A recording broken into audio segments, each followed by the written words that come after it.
Selamat malam, selamat malam Malam. semuanya, Bapak, Ibu, Saudara, selamat malam.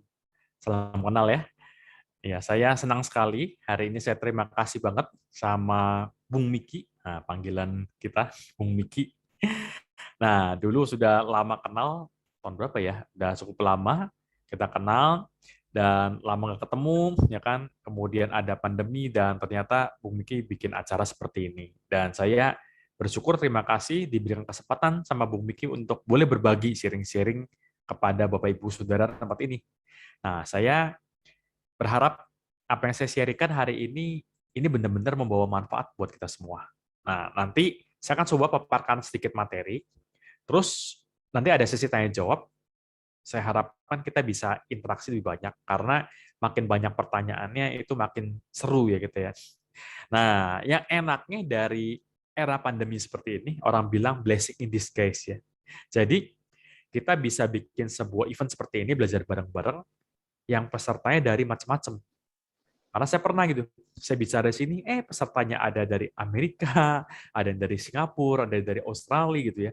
Dari banyak negara bisa ikut bareng-bareng. Nah, kalau misalkan kita nggak seperti era sekarang, nggak ada pandemi, dan kita belum online, mungkin kita masih acara kumpul di satu kota tertentu. Dan tentunya kan kosnya lumayan gitu ya. Udah kosnya lumayan, belum transportasinya, belum kemudian bermacam-macam gitu. Tapi dengan adanya era pandemi ini ada satu yang baik, yang luar biasa. Dan yang saya syukurin adalah, kalau Bapak Ibu perhatikan ya, era pandemi ini sebenarnya memberikan berkat buat kita semua. Sebuah berkah buat kita semua. Artinya apa? Ini adalah era di mana kita bisa belajar mengembangkan diri dengan sangat luar biasa di era seperti ini. Karena apa tujuannya? Saat nanti kita sudah melalui masa pandemi ini, kita bisa siap melejit lebih luar biasa. Banyak teman-teman saya yang waktu dulu sebelum masa pandemi ini, dia bilang, saya mau ambil nih MBA saya gitu ya, S2-nya dia. Tapi dia nggak punya waktu. Dengan adanya era pandemi, dia bisa ambil S2 secara online. Nah, luar biasa kan? Saya juga bersyukur di era pandemi ini, karena bisnis pekerjaan juga ada kena dampak juga. Akhirnya dulu kalau pekerjaan mesti dari pagi sampai malam, cukup sibuk. Sekarang lebih banyak waktunya juga di rumah gitu ya. Nah, sela-sela kosong ini saya gunakan untuk saya belajar. Jadi di 1,5 tahun ini aja saya udah ada banyak ambil beberapa sertifikasi. Jadi ini seru banget, sebuah berkat buat kita untuk kita update diri. Nah, saya juga bersyukur Bapak Ibu Saudara malam hari ini gabung di sini. Ini juga ada kesempatan untuk Bapak Ibu semua untuk update diri kita semua. Nah, izinkanlah saya di sini nggak mengajar, tapi saya berbagi sharingnya, karena saya melihat beberapa Bapak Ibu ini punya gelar akademisnya bahkan lebih dari saya nih. Waktu yang kemarin bahkan ada profesor itu ya. Nah, kita sama-sama belajar, sama-sama sharing. Kalaupun ada yang saya misalkan yang kurang tepat, tolong diperbaiki, ya kan. Bapak Ibu Saudara boleh setuju, untuk tidak setuju juga boleh, ya kan. Jadi kita sama-sama belajar, karena ini sebuah keilmuan yang ini saya dapatkan juga dari pengalaman saya praktek. Nah, tadi saya lupa, belum perkenalkan diri ya. Nama saya Adrian Luis. Jadi saya dilahirkan di kota Cirebon. Ya, saya lahir tahun 83 ya. Jadi mungkin lebih muda daripada Bapak Ibu semua ya. Saya lahir 83, saya kemudian mengambil S1 saya di BINUS tahun 2001. Saya ambil sebagai teknik informatika dan lulus sebagai salah satu cum laude di BINUS. Kemudian saya mulailah dari situ banyak melalang buana, saya bekerja dan akhirnya saya masuk ke dunia pengembangan diri. Dan sempat cukup aktif di dunia training, dan akhirnya di 2017 saya mulai agak slow down dunia training karena saya mau menguji cobakan apa yang selama ini saya ajarkan kepada klien-klien saya. Jadi saya 2017 saya mulai mengurangi klien-klien, hanya yang dekat-dekat sama saya aja dan teman-teman saya yang saya berikan layanan coaching maupun training. Nah, kemudian di era pandemi ini ternyata banyak kebutuhan yang minta saya untuk mulai balik lagi, dan akhirnya saya mulai balik, tapi belum seaktif yang seperti dulu karena saya ada sebuah bisnis juga yang harus saya kelola dan saya pimpin gitu. Nah, topik malam hari ini saya diminta oleh Bung Miki itu sharing, nah, tentang produk-produk yang saya launching gitu ya. Nah, ini Bapak Ibu juga bisa mendapatkan secara free. Bentar, saya bisa sharing ya. Oke. Bentar ya. Saya share. Oke. Terlihat ya tampilan layar saya ya. Oke. Jadi hari ini itu judulnya tentang namanya intention flow activator. Jadi kiat bagaimana memaksimalkan potensi diri. Saya rindu sih teman-teman, Bapak Ibu semua, saudara ya. Karena saya mengamati banyak orang yang sudah bikin sebuah goal, goalnya bagus, keren, luar biasa, tetapi nggak tercapai-tercapai, nggak nyampe-nyampe. Nah, ini saya tertarik seperti itu. Karena saya juga pernah mengalami satu masa di mana saya punya bikin sebuah goal, tetapi saya mentok, nggak bisa mencapai itu. Sampai akhirnya saya belajar sesuatu, oh ternyata ada sesuatu yang kalau kita nggak menyadari dan nggak kita beresin, itu akan terus jadi penghambat kita. Kan saya percaya kalau Tuhan itu mau buat kita itu jadi orang yang maksimal. Tetapi seringkali karena kita punya hambatan, kita nggak jadi maksimal. Oke, ini mungkin nanti Bung Miki boleh bantu saya kasih timer, karena kalau pada saat saya lagi sesi begini, saya seringkali nggak bisa lihat jamnya jam berapa ya. Boleh dibantu nanti ya. Baik. Nah, jadi ini tentang intention flow activator ya. Kita akan belajar bareng-bareng. Nah, saya punya sebuah buku digital yang saya bagian secara free buat Bapak Ibu Saudara semua, bisa di-download di Adrian Lewis _download ebook ya. Nah, materi ini nanti saya akan berikan kepada Bung Miki. Nanti mungkin Bapak Ibu yang ikut hari ini bisa dapat sharing handout-nya. Jadi biar nggak perlu capek-capek catat ya. Jadi kita punya gitu handout supaya kita bisa mengingatkan. Nah, waktu itu saya bikin tentang namanya buku digital tentang bebas dari hambatan mental. Nah, ini responnya cukup baik. Jadi saya menemukan bahwa banyak orang itu yang punya hambatan mental. Makanya gambarnya pikiran ada gembok ya, brain lock gitu. Nah, ini dari pengalaman saya intens secara praktek dimulai pandemi, kurang lebih sekitar 18 bulan, lebih dari 18 bulan, saya banyak memberikan terapi maupun konseling, konsultasi maupun juga coaching, dan ternyata banyak orang itu mengalami hambatan mental di dalam dirinya. Nah, selama hambatan mental di dalam diri seseorang itu nggak diberesin, itu yang terus-terus jadi penghambat. Nah, di dalam buku ini saya jelasin bahwa ada setidaknya 4 hambatan mental yang seringkali ditemukan di klien-klien saya. Ini yang paling umum. Sebenarnya ada lebih sih ya. Saya sebutkan hanya 4 karena 4 ini yang paling sering, yang banyak kali saya ketemu. Nah, gampang ya. Ada 4 ya. Yang pertama itu adalah rasa takut. Nah, ini artinya apa? Kita memang manusia diciptakan Tuhan punya rasa takut. Tetapi sayangnya karena pola asuh, pola didik, pola pengasuhan kita punya rasa takut tambahan yang kita pelajari secara sadar maupun tidak sadar. Contoh ya, takut yang namanya fobia. Fobia sama cicak. Nah, itu namanya ketakutan yang dipelajari secara tidak sadar. Nah, waktu dulu saya mikir, gak apa-apa lah orang fobia cicak atau fobia kecoa, ya kan? Gak apa-apa lah gitu ya. Ternyata setelah saya belajar di semenjak beberapa tahun terakhir, dari 2017, saya menjadi seperti ini.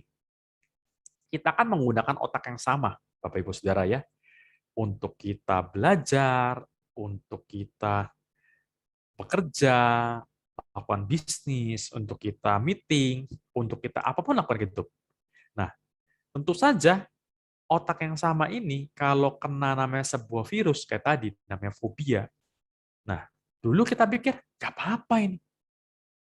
Ternyata ada dampaknya. Loh, kok bisa gitu ya? Nah, ini sebuah kisah nyata ya. Saya pernah melakukan sebuah terapi kepada seorang anak muda. Dia mengalami karir yang mentok. Selalu udah pindah tempat ini, kerja 2 tahun mentok gitu. Pindah lagi, mentok di situ. Dia bingung, ketemu sama saya satu ketika di ruang sesi terapi secara online. yang ngobrol sama saya, "Kak, aku nih kenapa ya punya karir mentok ya? Kok nggak bisa ada terobosan ya? Bisa gini, gini, gini." Dan selalu, nah ini perhatikan baik-baik ya, polanya terulang. Ada sesuatu yang terulang. Sama yang membuatkan dia akhirnya dia mentok. Nah, singkat cerita, saya ngobrol-ngobrol sama dia dan ketemu kalau dia ternyata punya fobia sama cicak. Nah, sesi pertama saya berikan waktu itu dalam satu buah sesi saya berikan sesi terapi untuk menyembuhkan fobia cicak. Dan terjadi luar biasa. Kita pikir fobianya cicak, takut sama cicak, is okay gitu ya. Ternyata apa yang terjadi? Waktu saya melakukan terapi kepada dia, saya menemukan bahwa dia pernah di satu ketika di masa kecilnya, waktu itu sebelum dia fobia cicak, dia suatu ketika pernah dibentak-bentak oleh orang tuanya dia dan menimbulkan trauma, dan trauma itu berwujud dalam bentuk fobia cicak. Dan ini ternyata menjadi akar masalah penyebab kenapa dia nggak bisa dipromosikan, mentok di karirnya dia. Setelah diterapi, wah, sekarang dia udah luar biasa nih, anak muda ini ya. Dia sekarang kerja di perusahaan yang lumayan bergengsi, jauh lebih baik dibanding dulu. Semuanya change different. Kehidupannya pun jauh lebih baik. Secara income, secara pendapatan lebih oke. Terus waktu kerjanya pun sesuai yang dia mau. Benar-benar pokoknya dream job lah yang dia inginkan. Dan dia sangat-sangat antusias banget. Dia bilang, Kak, bilang sama saya, Kak Adrian, it's amazing ya. Saya bilang, ya itu anugerah Tuhan untuk kamu. Saya bilang, banyak-banyak bersyukur. Nah, seperti itu. Kita seringkali mikir, gak apa-apa lah ini sekitar fobia gitu. Ada teman saya lagi, yang fobia, ini namanya alergi. Alergi makan udang. Nah, ini psikis ya. Nah, waktu kita terapi, bisa sembuh. Nah, ingat juga ya, bukan berarti pada saat kita terapi, misalkan dia alergi udang. Setelah terapi jadi suka banget makan udang. Enggak. Jadi dikembalikan kepada kondisi mula-mulanya. Kondisi namanya orang bilang adalah cetak biru, blueprint yang Tuhan berikan dalam hidup kita. Jadi kita dikembalikan ke namanya hal yang sebagaimana mestinya. Jadi kita nggak takut berlebihan. Ya kan? Alergi itu termasuk salah satu namanya ketakutan. Itu juga unik ceritanya, kalau digali-gali ya. Macam-macam saya punya cerita-cerita, kalau begini bisa bersesi-sesi kan saya. Pernah ada saya menterapi orang fobia sama apa? Sama uang logam. Unik ya. Fobia sama bentuk bulat, macam-macam gitu ya. Terapi bermacam-macam. Bahkan yang terakhir yang cukup heboh, saya menangani ada kasus, apalagi waktu kemarin pas masa PPKM darurat, ini ada pas saya cek, karena ini ya, cara bedakan ini mental atau enggak, masalah mental atau bukan, adalah nanya kepada dokter. Kalau dokter bilang, hasil analisa, setelah dicek lab segala macam, dibilang, oh, kamu ini sehat, nggak apa-apa. Kamu mesti jaga pikiran ya. Nah, ingat ya, kamu mesti jaga pikiran ya. Jangan stres-stres. Nah, itu berarti kita punya masalah di sisi kesehatan mental. Nah, saya menangani ada satu klien, ini case-nya cukup unik. Dia seorang ibu, dia ketergantungan sama oksigen. Jadi kemana-mana masih bawa tabung oksigen. Dia takut panik, kalau panik dikit, langsung sesak nafas dan butuh tabung oksigen. Apalagi COVID. Wah, paniknya luar biasa lagi. Dan waktu saya terapi dia, di salah satu sesi, saya menemukan bahwa dia ternyata adalah korban KDRT, kekerasan dalam rumah tangga, oleh suaminya. Dan dia menikah sekarang ada suami yang ketiga. Dan yang menarik, suami pertama melakukan KDRT yang sama, suami kedua juga sama, yang ketiga juga sama. Dan yang ketiga juga meninggal juga. Pola berulang ya.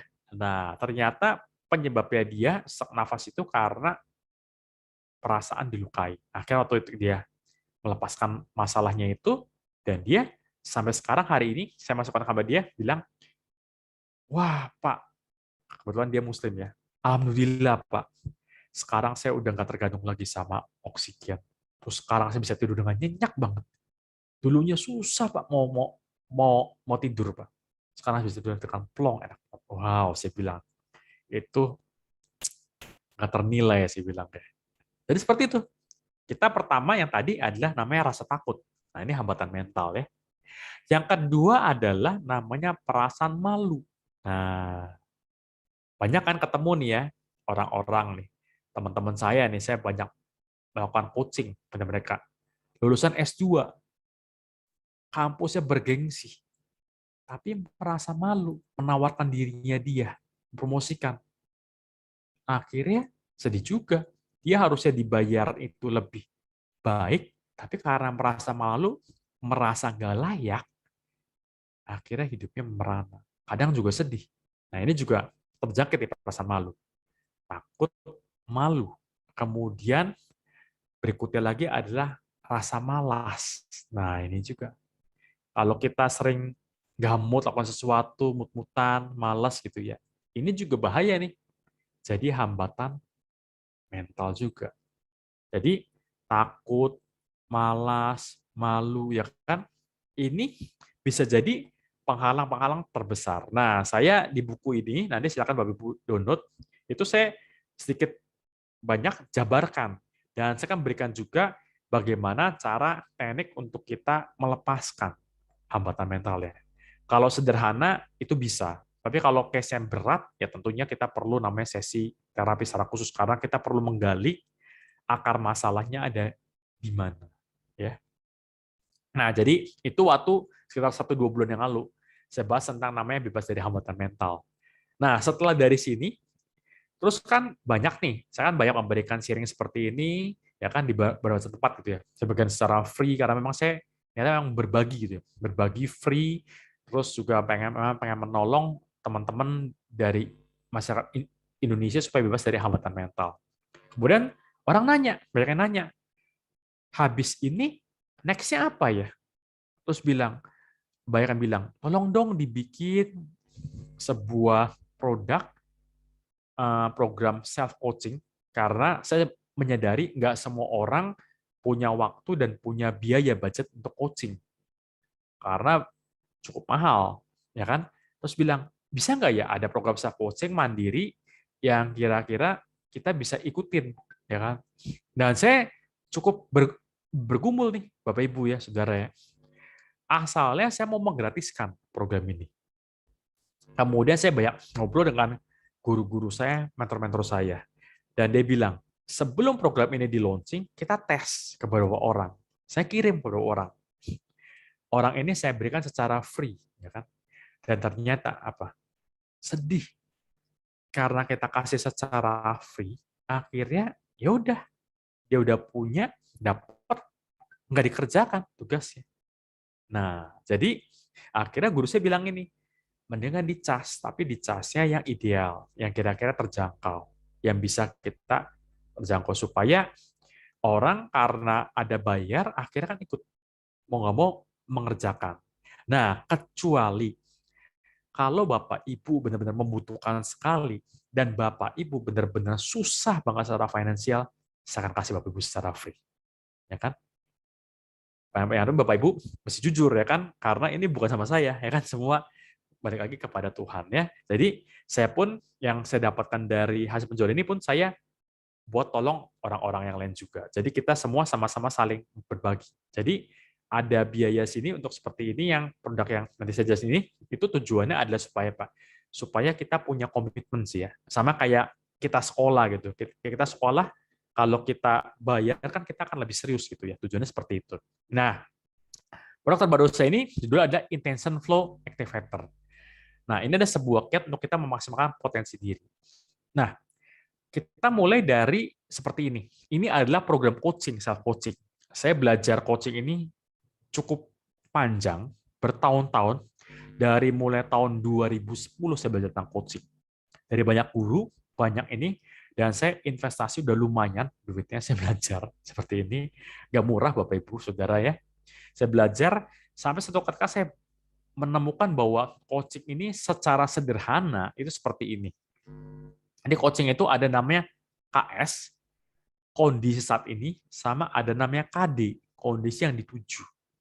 Jadi program coaching adalah kita harus mengetahui kondisi sekarang kita di mana. Kemudian apa yang mau kita tuju? Tujuannya. Nah, coaching itu apa? Perjalanan dari kondisi saat ini kepada kondisi yang dituju. Nah, ini. Seperti ini. Ya, bergerak. Nah, karena apa? Ini sejarahnya. Coaching itu berasal dari Hungaria, bahasa Hungaria. Ada sebuah desa namanya Desa Koci. Nah, Desa Koci itu adalah desa pengrajin kereta kuda. Dari situlah muncul bahasa asal mula coaching. Jadi coaching itu menemani perjalanan. Kalau di sesi-sesi coaching profesional, saya sebagai seorang coach, saya akan menemani klien saya. Nah, saya pernah ngobrol sama guru saya. Guru saya punya tarifnya luar biasa. Dia 1 kali sesi, dia minta tarif itu bayarnya 10 juta di Indonesia. Itu masih murah. Gurunya saya lagi, saya pernah belajar. Saya di Amerika, 1 kali sesi bayarnya 1 juta US dollar. Harganya amazing ya. Ada sesuatu, kenapa menentukan harga seperti itu. Jadi, guru saya bilang gini, saya itu seringkali dulu memberikan coaching secara murah dan gratis. Ternyata orang nggak berubah. Akhirnya dia mau orang-orang dapat hasil. Bahkan guru saya ini dibilangin, kalau syarat mau ketemu coach yang sama dia one on one personal, bukan di kelas sesi berbayar ya, ada 2 syarat. Yang pertama, kamu harus punya uang 1 juta US dollar per 1 sesi. Yang kedua, kamu harus sungguh-sungguh mau berubah. Nah, kira-kira kalau ketemu guru saya ini, pasti berubah kan? Jelas. Satu, nggak punya 1 juta, minggir. Yang kedua, sudah punya uangnya. Yang kedua, nggak sungguh-sungguh niat, juga suruh minggir. Makanya pasti orangnya berubah. Dan bahkan guru saya ini, dibilang ini, kalau sampai, kan kita ada sesi misalkan bayar di kontrak gitu ya, 10 kali pertemuannya. Kamu 4 kali sesi, kamu nggak mengerjakan tugasnya, sorry to say ya, kamu saya pecat jadi klien. Dan selamanya kamu nggak akan pernah bisa coaching lagi sama siapapun organisasi saya. Jadi dia sangat tegas. Tujuannya apa? Karena banyak orang datang sesi coaching, aduh saya mau coba-coba deh. Nah, kalau saya mau coba-coba, ini nggak kuat. Akhirnya coachingnya nggak efektif. Akhirnya apa? Satu, dia buang-buang waktu, buang-buang uang. Bagi coachnya juga sama, buang waktu juga. Memang sih beberapa coach yang kadang-kala hanya fokus yang money oriented, hanya sekedar uang, ya udah, ya nggak apa-apa deh, apa yang saya dapat uangnya lah. Dia berubah nggak berubah urusan dia. Tapi kalau kita yang belajar, kan kadang kita punya namanya beban mental, ya, beban moral, ya, Bapak Ibu Saudara ya. Nah, saya juga sama karena belajar seperti ini. Orang yang saya akan melakukan terapi maupun coaching, kalau saya berikan PR, dia nggak mengerjakan, ya sorry itu saya akan stop dia, terminate. Kenapa? Karena sayang, dia buang-buang dia punya ini. Tapi saya juga memberikan sebuah reward. Kalau dia coaching sama saya di sesi coaching profesional seperti ini, yang profesional, dia sungguh-sungguh, belajar sungguh-sungguh, saya kembalikan cashback kepada dia sebagai reward. Jadi semua mesti ada seperti itunya. Supaya orang juga sungguh-sungguh ya untuk namanya berubah.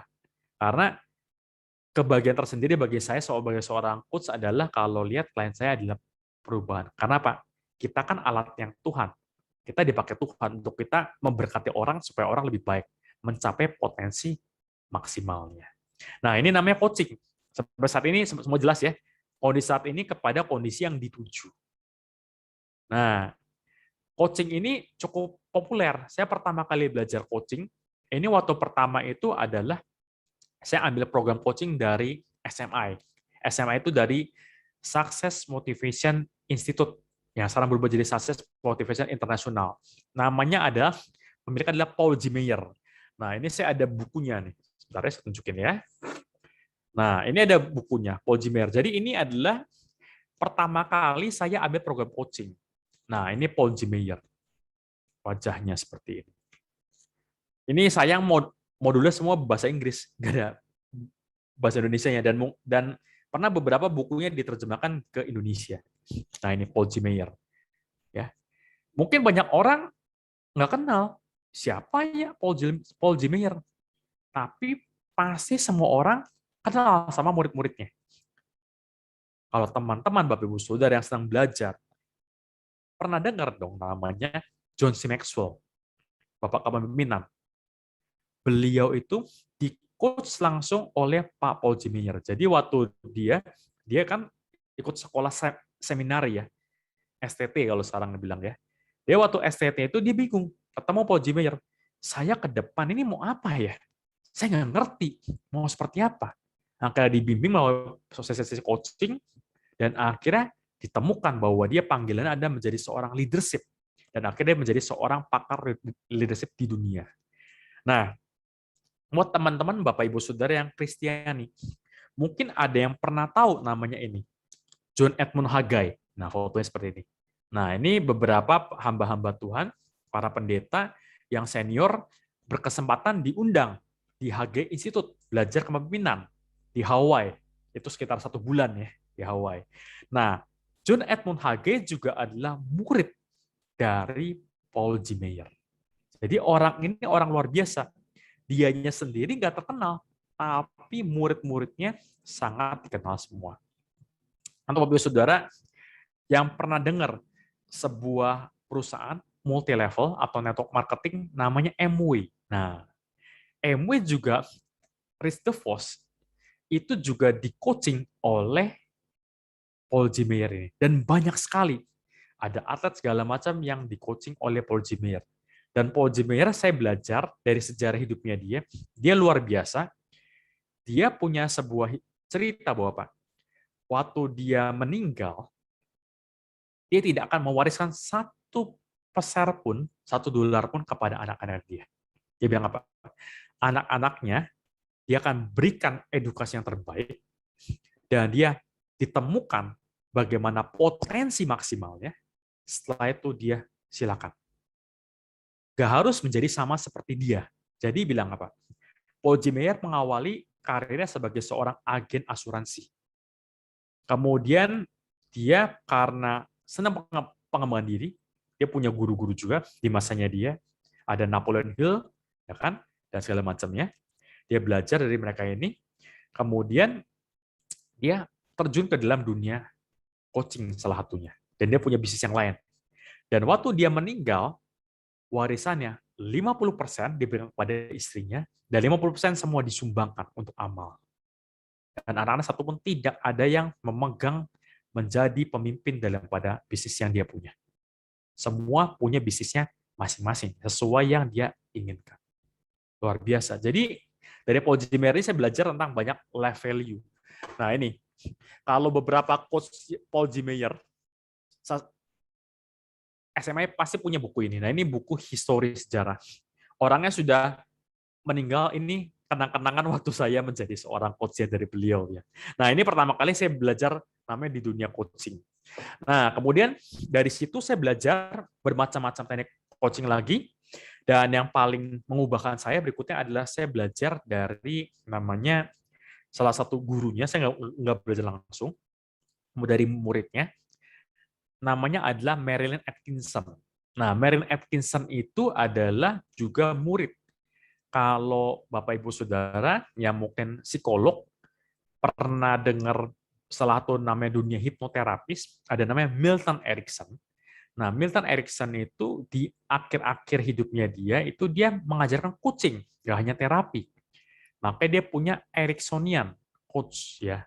Nah, dari situ namanya keluar istilah namanya solution focus coaching. Jadi coaching yang berfokus kepada solusi. Jadi pada saat sesi coaching, ditemukan adalah solusi, bukan fokus kepada masalah. Contohnya begini. Nah, ini saya menarik. Saya belajar dari Marilyn Atkinson ini. Seperti ini. Bapak Ibu Saudara, kalau saat ini Bapak Ibu Saudara ada sebagai seorang pemimpin, entah di kantor sebagai which is manager, senior manager, atau mungkin di sini saya lihat ada beberapa hamba Tuhan ya, pendeta, misalkan jadi pemimpin gereja. Nah, kita kan seringkali di Indonesia menghadapi adalah karyawan atau staf yang datang terlambat. Nah, dulu saya waktu belum belajar solution focus coaching, saya juga sama. Waktu saya memimpin anak buah saya nanya gini, kenapa kamu terlambat ya?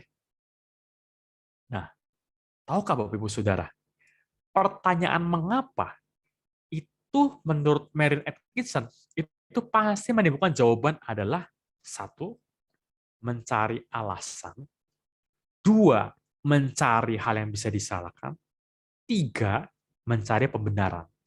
Saya ulang ya, cari yang bisa disalahkan, cari alasan, dan yang ketiga cari pembenaran. Nah, jawabannya gini, saya punya staff datang telat. Contoh driver saya datang telat. Dulu waktu saya belum belajar ini, saya nanya, kenapa kamu telat? Iya Pak, wajar lah Pak. Ini waktu dulu di Jakarta ya. Bapak masa nggak tahu sih Pak? Jakarta kan macet Pak. Ya wajar Pak saya telat. Saya telat 5 menit kok Pak, nggak apa-apa ya Pak ya. Dulu kadang-kadang kesal sendiri begitu ya. Ada lagi yang bilang, saya waktu itu nanyakan, oh kamu telat ya? Aduh Pak, ya kan? Ini kondisinya nggak mungkin kan Pak? Saya jadi telat nih Pak, telat bangun Pak. Karena kemarin malam Pak, ada pertandingan bola Pak. Bagus banget Pak. Jadi saya akhirnya tidurnya kemalaman Pak. Jadi telat bangun deh Pak. Ya kan? Mencari yang bisa disalahkan, mencari alasan. Bahkan yang lebih parah, mulai dari dia cari pembenaran. Pak, itu loh Pak, teman saya di perusahaan lain Pak, datang telat-telat. Tapi bisa tetap berprestasi kok Pak. Mencari pembenaran. Nah itu dia. Dulu saya nggak ngerti. Akhirnya apa? Sebagai pemimpin, kadang kesel sendiri. Nah kan bahaya juga ya kalau kita kesel sendiri. Lama-lama kan bisa jadi sakit penyakit juga ya. Gitu. Nah, saya belajar tentang seri coaching ini. Diajarin oleh Marilyn Atkinson seperti ini. Kalau ketemu masalah, jangan tanya kenapa.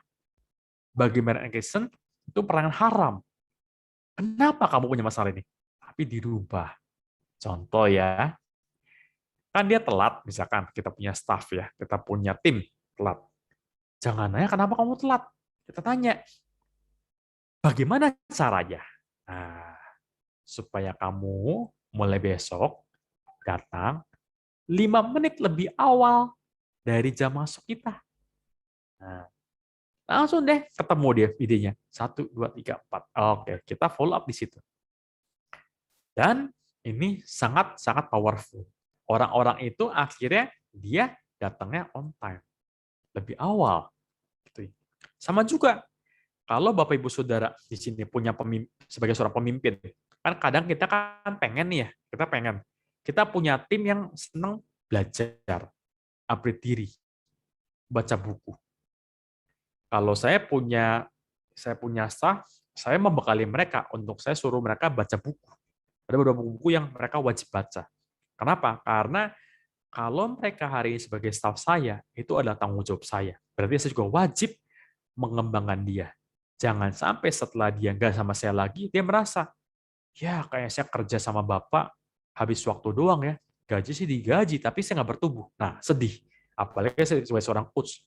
Jadi saya minta mereka untuk baca buku. Beberapa awalnya komplain. Aduh Pak, nggak punya waktu buat baca buku.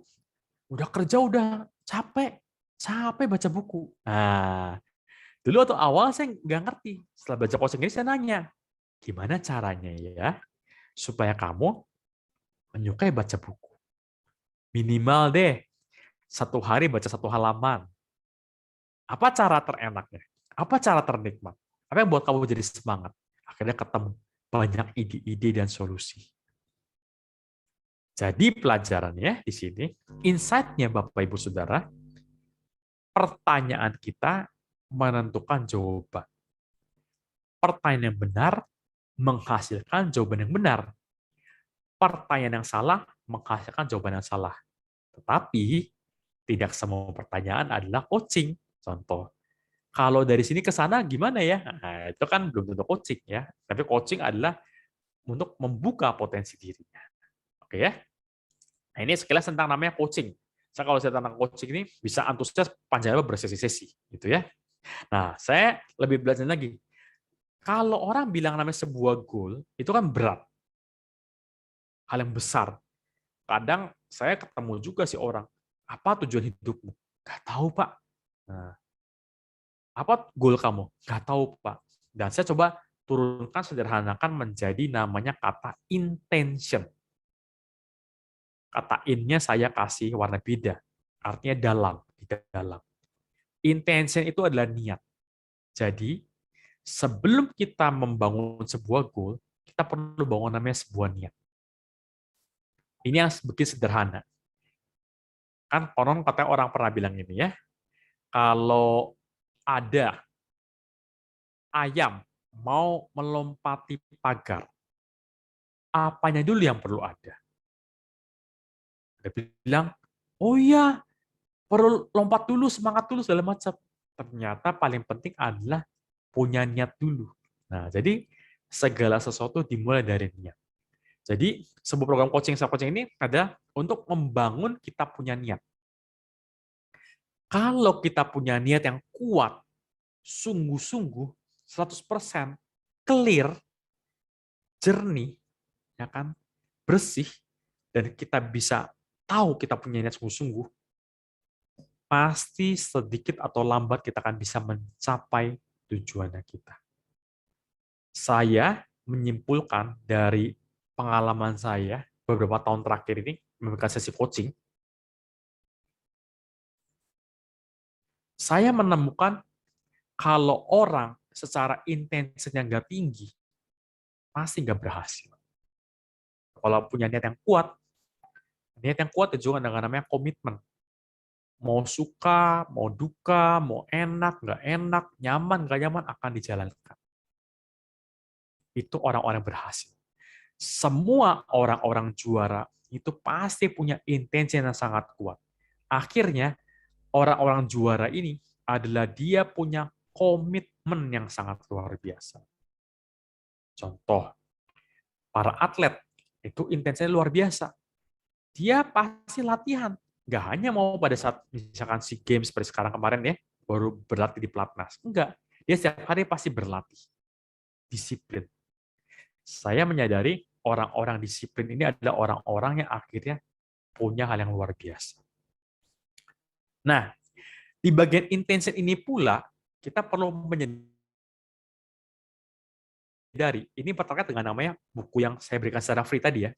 Banyak orang punya intensi bagus, tapi punya intensi niat tandingan. Nah, ini kita perlu beresin. Contoh ya, misalkan bilang ini, saya bulan ini mau melangsing, mau turun berat badan saya 2 kilo. Terus di dalam pikiran tiba-tiba muncul, ah, nggak mungkin, kamu bisa turun. Atau bilang apa? Diet start tomorrow. Dietnya mulai besok aja.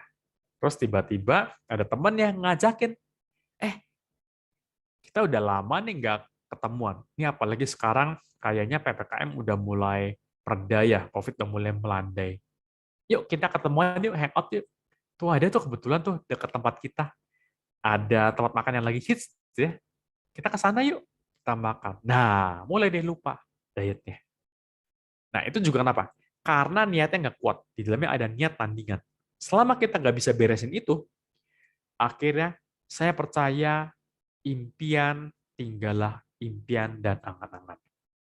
Coba, kalau boleh jujur di sini ya, nanti boleh sharing ya. Siapa di sini yang setiap tahun bikin resolusi akhir tahun atau bikin resolusi awal tahun? Nah, pertanyaan saya, kemanakah mereka? Apakah Bapak Ibu Saudara masih mengerjakannya?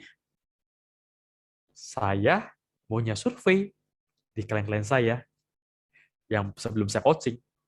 Mereka bikin resolusi akhir tahun, resolusi awal tahun, hanya bertahan 1 bulan, setelah itu dilupakan. Habis itu bilang apa? Pas akhir-akhir tahun, aduh, tahun ini saya nggak berhasil. Mumpung ini akhir tahun. Waktunya sebuah riset.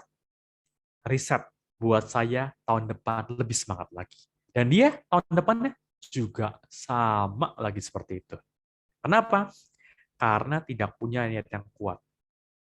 Nah, saya mengutip kata-kata dari guru saya.